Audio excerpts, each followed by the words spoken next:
Yeah, I'm not photogenic.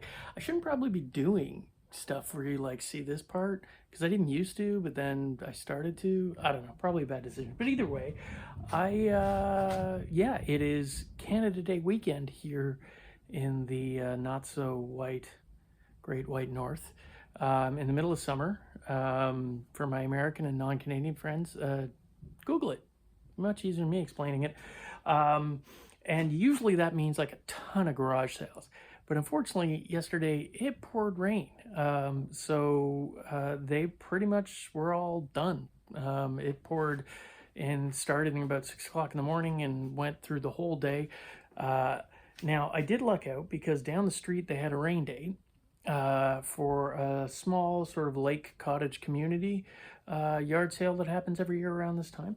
And they had a rain date set for Sunday, and I woke up today and it was nice. So I headed out there. Today is one of those days. It's, yeah, I just closed up the store. Canada beat, can't remember who we beat yesterday. Actually, we didn't beat them, we tied them, but we made it out of the round into the elimination rounds at the Copa de America. And England just beat Slovenia 2-0, like literally seconds ago. So yeah, there you go. It's a good day for me. I'll show you the stuff I got because it was really interesting. I don't normally deal in coins, but I got coins and I got a really scarce psychedelic record that's got quite a bit of value to it. I think you'd be surprised. I'll get to that now because I babbled way too much. Okay, so this is pretty much, I forgot to mention that like last weekend I didn't do a video of my garage sale finds, so there'll be some of those stuffed in here as well as a few things that wandered in the store this week that I think you guys would be interested in seeing. Let's get into the first thing I came across at the garage sale today. Now, I don't normally deal in coins. You know, I'll pick them up occasionally if they're stupid cheap, but normally I don't bother with them because frankly, you know, you can get yourself into trouble with stuff like this. I'm a generalist. I've been doing this my whole life. I had the store for 19 years, but I've been going to shows since I was a little kid because my parents were collectors. And so probably 40 odd years. You learn stuff over time just from being around it. I know enough with coins that when they're below face value, you buy them. So that's what happened. I actually found these. They are all Canadian dollars. They're not the silver dollars because these are all after 1968. Because 67 was the last year that they produced making them Canada dollars with actual silver. After that, they went over to nickel, but they're still worth something as a collector's piece. And plus, they got to be worth $1 because they're still legal tender. I asked the guy how much he wanted. He went through, did a count, and said, I don't know, $60. And I had already looked through it. I didn't count, but I knew there had to be really close to that, like 60 of them in there at least. So I just bought them. Turns out they're 75. So I made $15 just by handing over the money. Now, yeah, I got to sell these to get that money back. And they don't carry huge money, but usually most of these are going to be worth around between $3 and maybe $5 a piece. There might be, I haven't gone through them all, but there might be a few more in there, a little more. Obviously, the ones that are pre-67, they're worth their silver weight and they carry a lot more value. If you can pick those up for face value, always do it. So yeah, 75 Canada silver dollars. It says 50 cents, but these are not actually 50 cents. These are the dollars. You can see them there. They've got the Voyager style on there, and there's some that are the provincial ones, I think, that were, yeah, you can see the different provinces that were on there in British Columbia and places like that. So that was a good start. Weirdly enough, I go to the next garage sale, and just down the street, I see this. And I'm like, oh, maybe it's coin day, because it's weird. Sometimes that happens. You find nothing, and then all of a sudden you'll find, like, one weekend you'll get, like, 3 of that thing over and over again. I open it up, and I see inside some Canadian bills. Now, for my American and, again, non-Canadian friends, we no longer have the $2 bill. We have the toonie, which is a $2 coin. And it's named that because we also replaced our $1 paper money with what was known as the loonie, which is a $1 coin. That's why we did the toonie. Want to see what we did there? Yeah, we're not the most creative bunch. But we did, said replace these. So these are not in the best of shape. But again, they're still legal tender, and a bank will take them off you for $1, or $2. Now, I'm not the best guy at math, but I'm looking here and going, like, 2, 4, 6, 8, 10, 12, 14, 15, 16.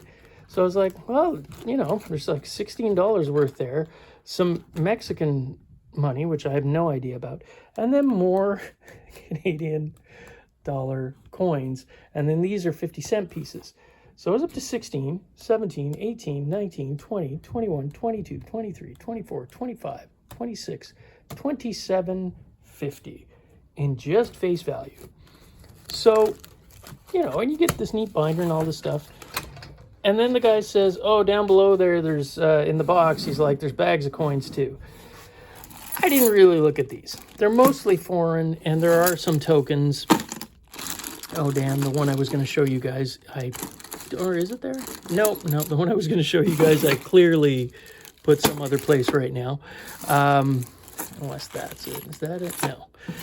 So, yeah, there's these bags of coins. They seem to be all sort of from coins or money from around the world. I haven't really gone into it, haven't really checked them out. Neat little Canadian quarter keychain, not worth barely anything. But there was a bag of tokens, and I was going through that bag of tokens when I got back, and I found a 72 Grey Cup, which is Canada's version of the Super Bowl coin, commemorative coin, that sells for about $10 on its own.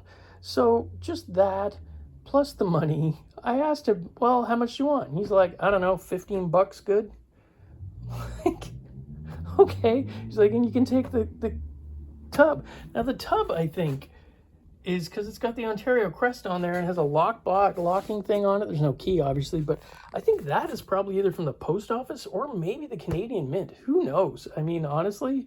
So yeah, that's 2 in a row where I'm buying stuff that its face value is worth more than what I'm paying for it. Just in money wise. So I was like, that's okay. It's a good start. But then there wasn't too much.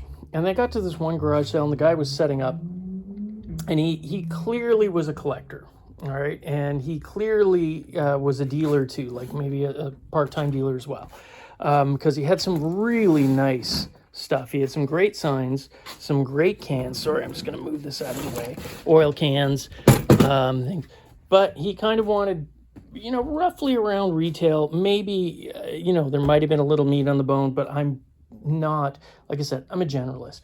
I pick stuff up cheap, unless it's stuff that I know inside and out. But generally I'm, that's the deal. Buy it cheap, sell it for less than cheap. But this motor oil can caught my eye. And I asked him how much. He said $40.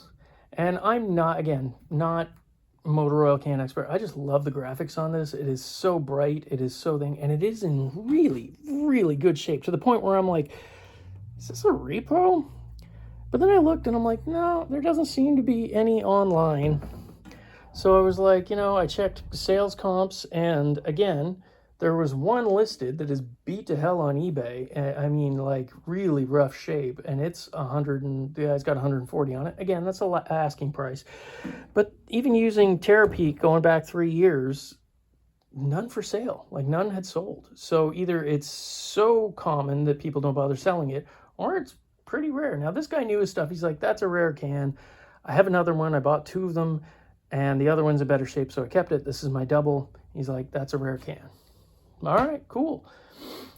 So I asked him, hey, you know what? Main thing I collect is records. Do you have any records? He's like, yes, but they're not garage sale cheap. So he brought out this box.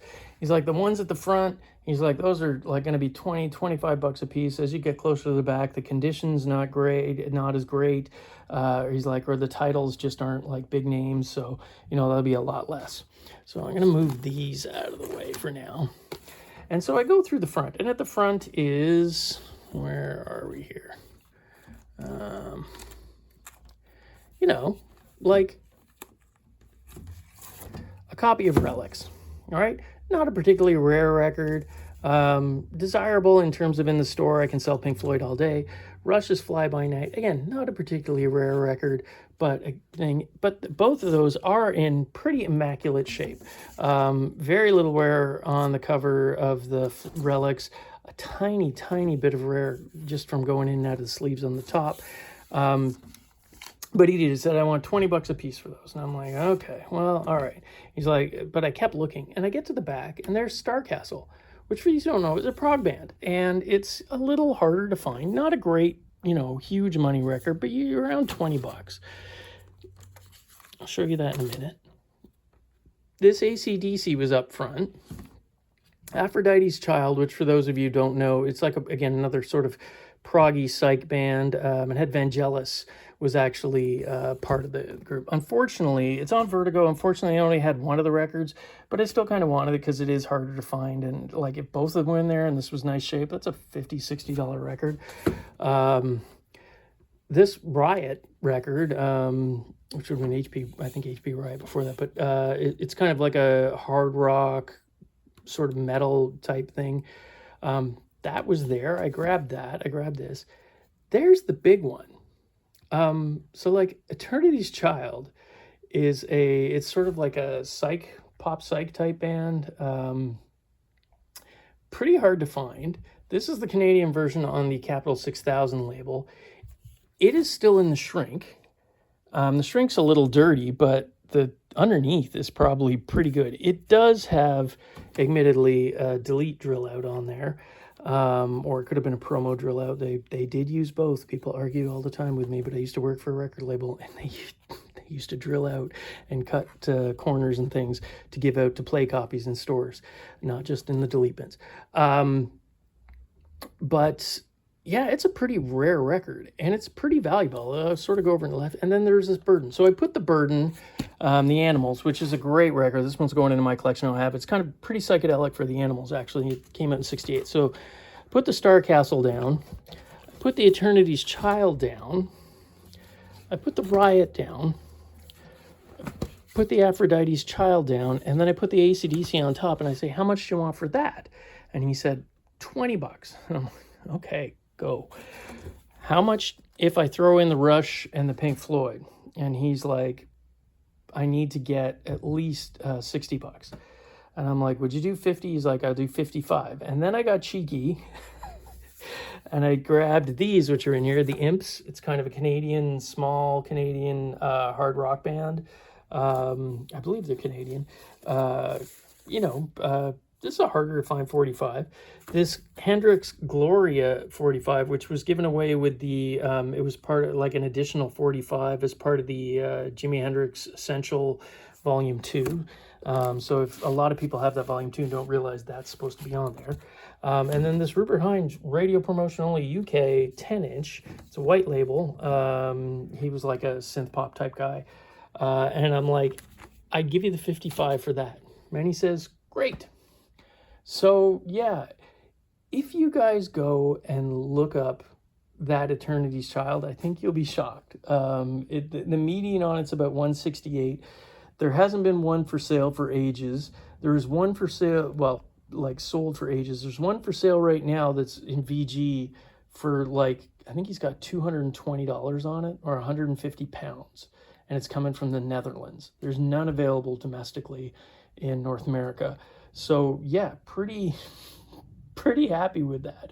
I'm going to give it a listen. I'm not going to lie. Pop Psych is not I like heavy psych music.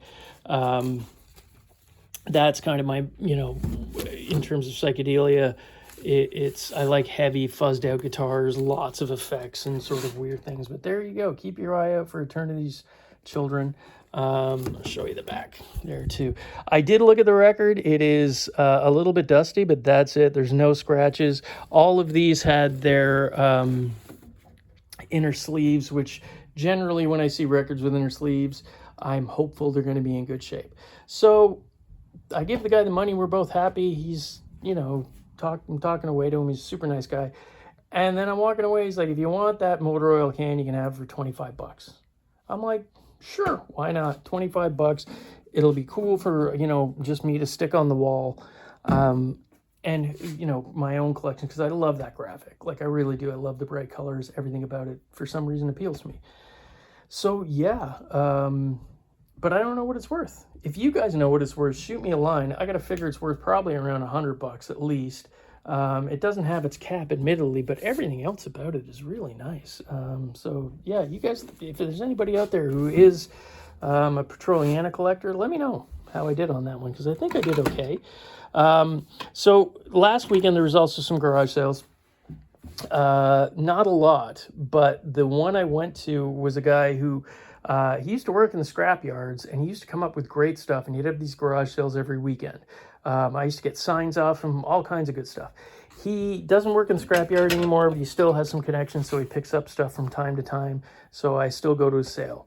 So I picked up this pressed steel Lincoln crane. Now, I know what you're saying, Jay, it's busted at the top. It is busted at the top. But other than that, this is a really nice piece. It's dirty, that's for sure. But look at the tires. Those are in pretty good shape. You get the mud off those. The paint on here is pretty good. And the fact that the decals are still here. This is rescuable. Somebody could just easily fabricate a bit of the crane top there. It's got the little wind-up thing on there. That's a nice piece to me. I don't find pressed steel toys in the wild very much anymore, and usually when I do, they are rusted out. But this one, other than that crane thing, which I know is a big one, it's good. He wanted 10 bucks for it. I said, okay, you know what? Normally I would grind down a little bit on because of the damage to it, but the reality is that's, you know, he has given me so many great deals in the past that I just never going to bother. I got this Daisy gun off him for 10 bucks. It is a, let's see if I can find it on there. I don't know if you guys can see that or not. Oops, it's because it's upside down. Let me try that. So basically it's an early Daisy from about I think the 1950s. It has full compression. I just, you know, you pull that down and it cocks, so, and it fires. Let's see if I can do this with one hand. There you go. And again, there you go. That was 10 bucks. That's, to me, no brainer. It's in, you know, it's got the right kind of patina on it. I don't like things when they look brand new, especially if it's older stuff, and that one has just the right amount of wear and patina for me. So that was a good pickup, at least I think so. So I'm going to wander around the store because there were some other things. So you know, what else? Oh yeah, I got these at that garage sale, from the scrap guy. And I shouldn't call him scrap guy anymore because he doesn't do that anymore. But these are school pull-down maps, which decorators for the last, I don't know, 8, 9, 10 years have really kind of taken to them. And the wackier the map, the better. I can't pull this out. I'm not going to be able to pull it out. But if you were in school from the 1950s through to probably the 1990s, your school probably had some of these. You might remember them. They pull down, they've got a map on them, and then you can pull them and they go back up. The graphics on there are incredible. This one's 1961. It doesn't tell me what the map is without me taking it out, but that I got one. I got this really huge honking one here. This one's in a little rougher shape. It doesn't have its pull down on it. Obviously it's had some things, but it is a much bigger map. That looks like of the Mediterranean or the Middle East. Yeah, it does look like there's Saudi Arabia. So yeah, there's Lebanon, Israel, all of them there. And again, let's see down here. Tell us when that from is. Probably from around similar time, 50s and 60s. Two more of them there. This one is actually in immaculate shape, and it actually has the texture to it because some of them had texture on them to give you sort of a 3D effect. So I got 4 of them for 50 bucks. Go online, just Google, or don't even Google, just go to eBay and hit the solds. They're selling, depending on the size and condition, anywhere from really ones in really rough shape for 50 bucks all the way up to $200 and $300 for some of the rarer ones and more sort of elaborate ones. And then you got to stick shipping on top of it, you know, for people. Now, obviously, I'm not going to ship these, but they're going to sit in the store because people will buy them. They love them, especially people who have like big walls and lofts and things like that. Throw that up on the behind a couch, you look great. And then the last thing I got at that garage sale that Steve had, let's see, here we go, are these. They're porcelain face, probably 1940s or 50s. Porcelain faces for gas pumps. This is the calcometer one, as they call it, calcometer. But people use them as like signs, decorated pieces. You guys who are going to be refurbishing pumps, also on the lookout for these. One was in great shape. One clearly has a bit of damage on there, but it was 20 bucks for the two. Pretty happy with that. I cannot complain.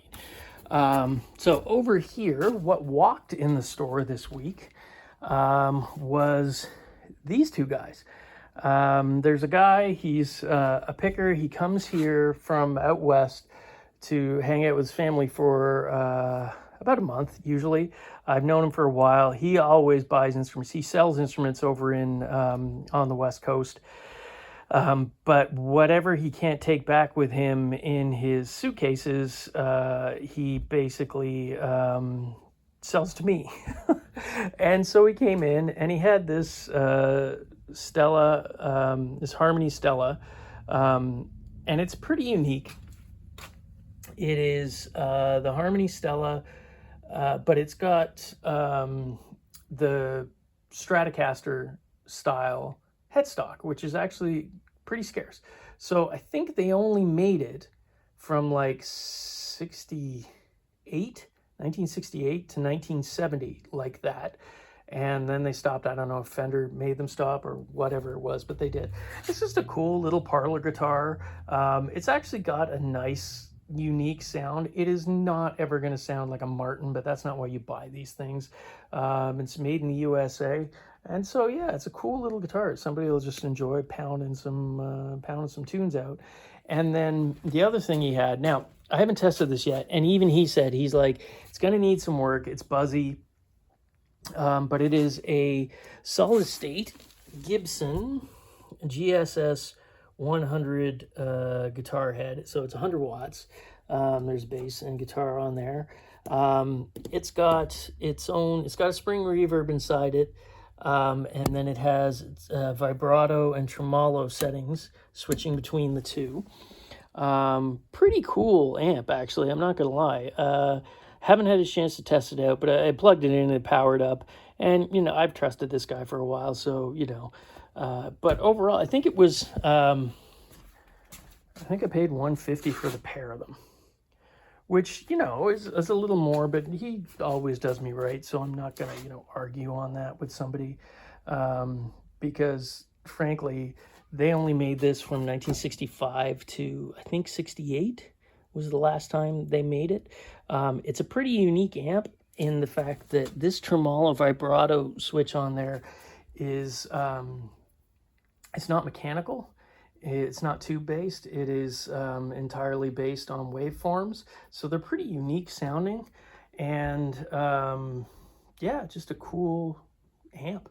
It smells like an old amp, though. I'll give you that. If any of you guys know anything, like I've collected gear for a while. It smells like an old amp, like something of like sweat and smoke.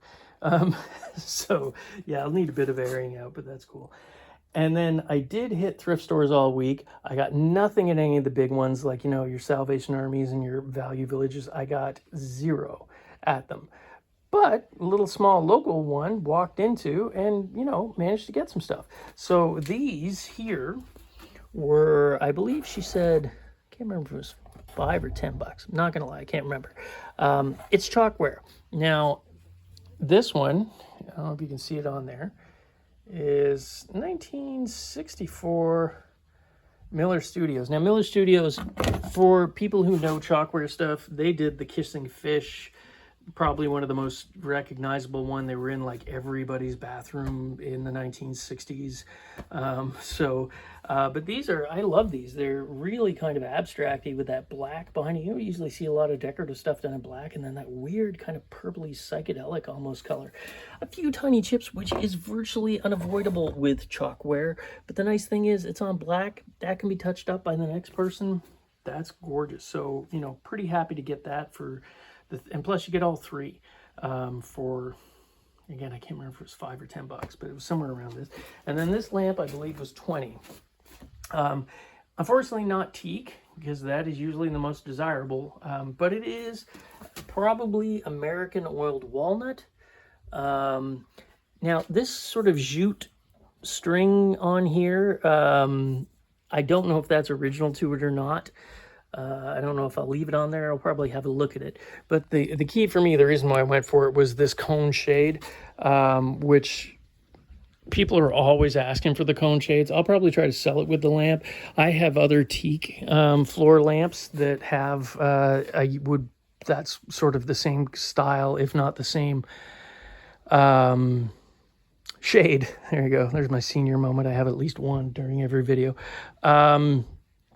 So yeah, good pickup. I think it was $20. I'm totally happy to get that. I would have paid that for just the shade alone. So yeah, I believe that is it. That is everything that I got, and I couldn't be happier. Again, I am constantly complaining that I don't find good old stuff anymore. But you know what I do? And in terms of me, just personally, I picked up this awesome motor oil can, which will probably stay in my collection.